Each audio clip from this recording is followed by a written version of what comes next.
On va voir ensemble la technique pour broder le point arrière. J'ai préparé un petit sticker avec le schéma du point arrière et je vais utiliser un fil épais avec un nœud au bout pour que vous puissiez bien voir la technique.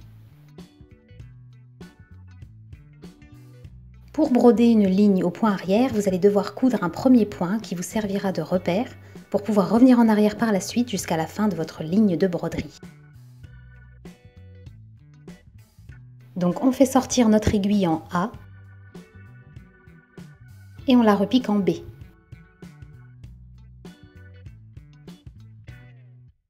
On obtient donc notre premier point initial. On va maintenant ressortir notre aiguille en C.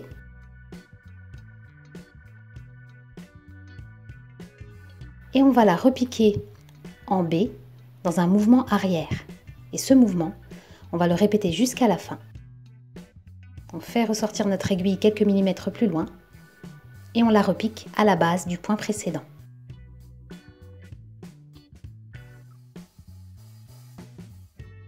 Pour clôturer ce point, il suffit de former un nœud d'arrêt sur l'envers du tissu.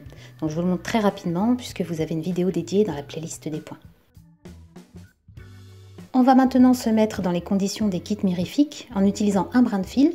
Bon, bien sûr, vous adaptez le nombre de brins indiqués dans les fiches explicatives de votre kit, mais pour ce tutoriel, on va se focaliser sur un seul brin. Dans les kits, le point arrière est à broder sur des lignes, des courbes, sans indication de la taille des points, puisque je vous encourage à broder des tout petits points de 2 à 3 mm maximum. Donc ça correspond à ça. J'ai fait le choix de ne pas les faire apparaître sur le motif imprimé, puisque les points de colle du papier hydrosoluble les rendraient invisibles, tout simplement. Donc on va se faire confiance et on va coudre notre premier point initial.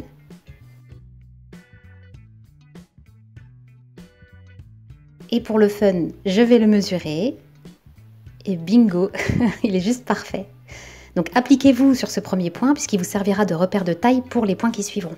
On poursuit en faisant ressortir notre aiguille 2 à 3 mm plus loin et on la repique à la base du premier point. On peut constater que ces deux points ont à peu près la même longueur. On continue la suite avec ce fameux mouvement arrière.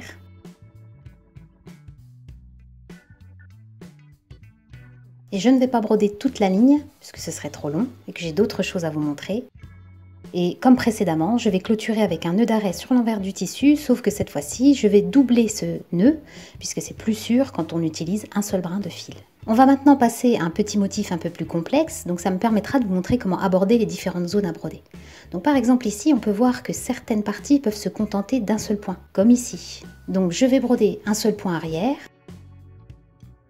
et ici, même constat, un seul point suffit.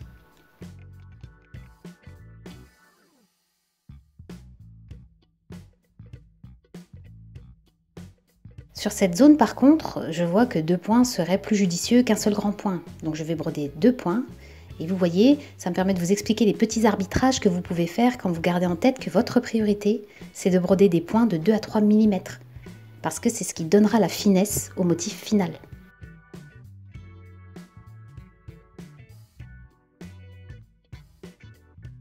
Et voilà, je poursuis la suite de ma broderie au point arrière en accéléré.